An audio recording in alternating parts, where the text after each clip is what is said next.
ছোটবেলায় কঠিন পথগুলো কিংবা নানা রকম সমস্যার সমাধান করার জন্য বাবা মার সাহায্য পাওয়া যেত। কিন্তু জীবনে যত বড় হতে থাকলাম, আস্তে আস্তে সমস্যা বাড়তে লাগলো এবং সেই সমস্যাগুলোকে নিজেকেই সমাধান বের করতে হলো।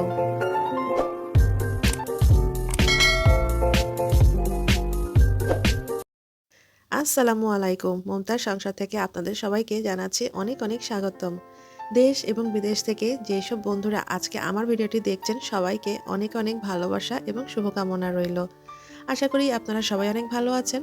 আলহামদুলিল্লাহ, আমিও আমার পরিবার পরিজনকে নিয়ে ভালো আছি। শুরুতেই অনুরোধ করব, আজকে যারা আমার ভিডিওটি দেখছেন প্লিজ আমার ভিডিওটি ভালো লেগে থাকলে একটি লাইক এবং চ্যানেলটিকে সাবস্ক্রাইব করে আমার বন্ধু হয়ে যাবেন।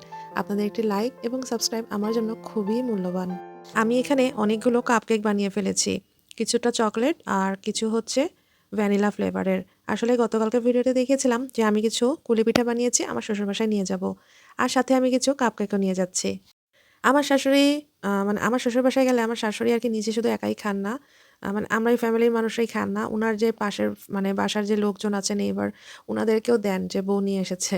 তো এই কারণে আমাকে একটু বেশি পরিমাণে সবকিছু নিয়ে যেতে হয়। আজকের কাপকেকগুলো আমি এয়ার ফ্রায়ারে বানিয়ে নিয়েছি ঝটপট। এয়ার ফ্রায়ারে কীভাবে কেক বানাতে হয় সেটার রেসিপি আমি আরেকদিন দেখিয়ে দেব। কেকগুলো আজকে আমি একজন স্পেশাল মানুষের জন্য বানিয়েছি। আর হ্যাঁ, আজকে আমি যাচ্ছিলাম, আমার দেবর এসেছে অনেকদিন পর দেশের বাইরে থেকে। তার সাথে একটু দেখা সাক্ষাৎ করতে। আসলে গতকালকে সে এসেছে। তো আমার হাসব্যান্ড গিয়েছিল রিসিভ করতে, আমার হাসব্যান্ড ওখানেই রয়ে গিয়েছে। আর আমি এখন যাচ্ছিলাম এই যে কাপকেক এগুলো বানিয়ে পিঠা এগুলো সবকিছু নিয়ে যাচ্ছিলাম দেখা করতে। আসলে ওরা না আমার জন্য ওয়েট করছিল। কারণ বাইরে থেকে আসলে টুকটাক কিছু তো গিফট নিয়েই আসে। যদিও ও কিছুদিন আগে একবার এসেছিল ৬ মাস মতন আগে। এখন আবার এসেছে। তো ওই টুকটাক প্রতি কিছুদিন পর, পর যেহেতু আসে অনেক সময় কিছু না কিছু নিয়েই আসে। এবার বড় কিছু আনেনি। ছোটখাটো যে হয় না পারফিউম, তারপর পাস্তা এই টাইপের কিছু জিনিস নিয়ে এসেছে। আমার জন্য আমার হাসব্যান্ডের জন্য নিয়ে এসেছিল ইলেকট্রিক টুথব্রাশ হয়, এই টাইপের কিছু প্রোডাক্ট। তো এইসবই আরকি নিয়ে এসেছে বাদাম, তারপর ওই যে ড্রাই ফ্রুটস, ড্রাই নাটস হয় এই টাইপের। তো ওই টুথব্রাশ, চকলেট, টুকটাক এইসব আরকি বিস্কুট, চকলেট এইসবই আরকি নিয়ে এসেছিল।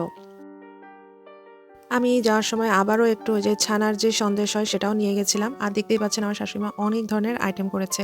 আসলে আমার কাছে খুব ভালো লেগেছে কি যে তারা ওয়েট করছিল যে বড় বউ আসবে কখন তারপরে সুটকেস খোলা হবে। আসলে সুটকেসের ভিতরে খুব সামান্যতম জিনিস থাকলেও আমার জন্য যে তারা ওয়েট করছিল আমাকে সম্মান দিয়ে, এটাই হলো গিয়ে আমার সবচেয়ে বড় প্রাপ্তি।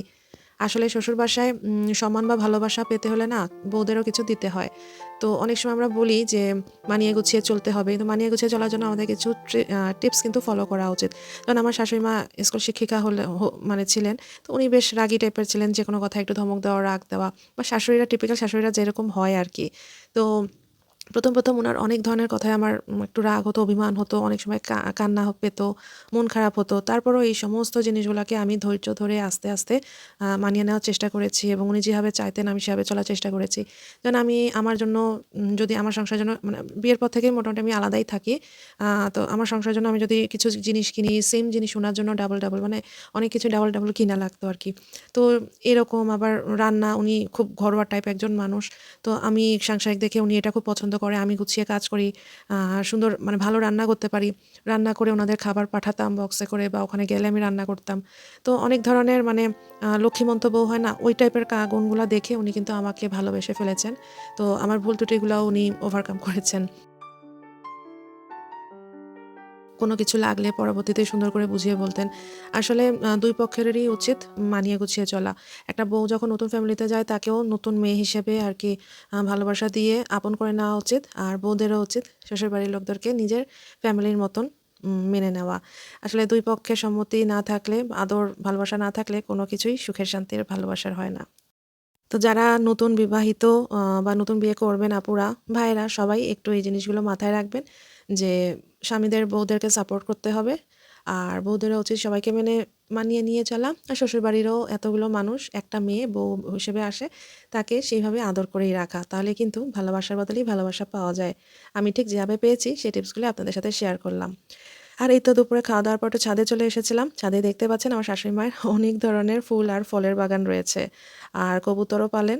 তো আ এখানে কিন্তু ছোট, ছোট আমড়া দেখাচ্ছি। তো এগুলো আরকি অনেক ধরনের। ফুল ফলের গাছে ভরা আমার শাশুড়ির ছাদ বাগান। এই ছাদ বাগানে কিন্তু ড্রাগন ফলের গাছও রয়েছে। আমরা কিন্তু ড্রাগন ফল কিনে খাই না, মানে ছাদ বাগানে টবে এত ড্রাগন ফল হয়, তো সেই ড্রাগন ফলগুলোই কিন্তু আমরা খাই। মানে ওই যে বাজারের কিনা ড্রাগন ফল আর একদমই ভালো লাগে না এখন খেতে।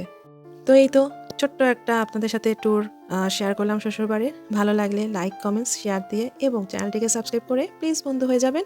আজকে এখানেই বিদায় নিচ্ছি। আল্লাহ হাফেজ।